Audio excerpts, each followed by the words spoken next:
Նախորդ մեր հաղորդումը հիշում եք, որ նվիրված էր համշենահայությանը, հայության մի շատ հետաքրքիր հատվածին, որը 8-րդ դարում մեր թվարկության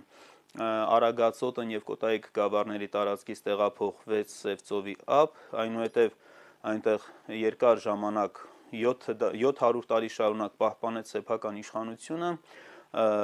հետագայում 18-րդ դարում մոտավորապես ընդունեց մահմեդականություն, մի մասը նրանց, մի մասը շարունակեց քրիստոնյա մնալ, 19-րդ դարի երկրորդ կեսին սկսեցին նրանց այսպես տեղափոխումները դեպի Աբխազիա, Սոչի, ներկայիս Ռուսաստանի Կրասնոդարի երկրամասի տարածք, որտեղ առաջ եկավ համշենահայության երկրորդ մեծ զանգվածը, այնուհետև 15 թվականից հետո այդ օջախները ավելի շատացան և 44 թվականին նրանց մի մասն էլ բռնի գաղթեցվեց Միջին Ասիա և փաստորեն ունեցան մի քանի այսպիսի գաղութներ։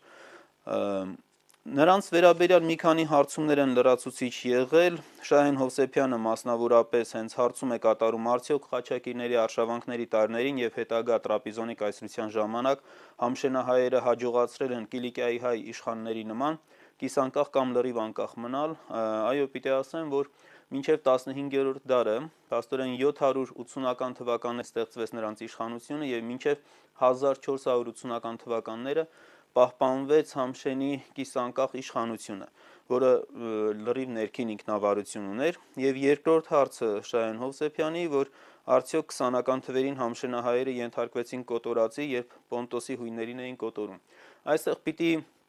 երկու բան հիշել, մեկը 1915 թվականից մինչև 23 թվականը համշենահայության հերոսամարտ տեղի ունեցավ։ Սա իսկապես բացառիկ մի բան է, որովհետև 8 տարի շարունակ ցեղասպանությանը հաջորդ տարիներին սա միակ օջախն է հայության, որ 8 տարի շարունակ հերոսամարտ է մղել։ Համշենահայության ջարդերի հետ կապված պիտի այստեղ տարբերակումը դնենք, որովհետև Թուրքիայում ևս այդ տարբերակումը դնում էին մահմեդական և ոչ մահմեդական և հայախոս և արդեն թուրքախոս։ Թուրքախոս համշենահայերը, որ Բաշ համշենահայեր անունով են նաև հայտնի,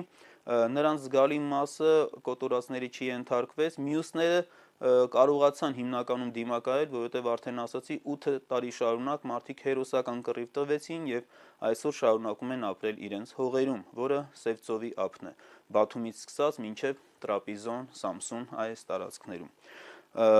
Ուրեմն հարցերի վերաբերյալ մեր հայրենակիցներից մեկը Ռուսաստանից հարցում է արել ուդիների մասին,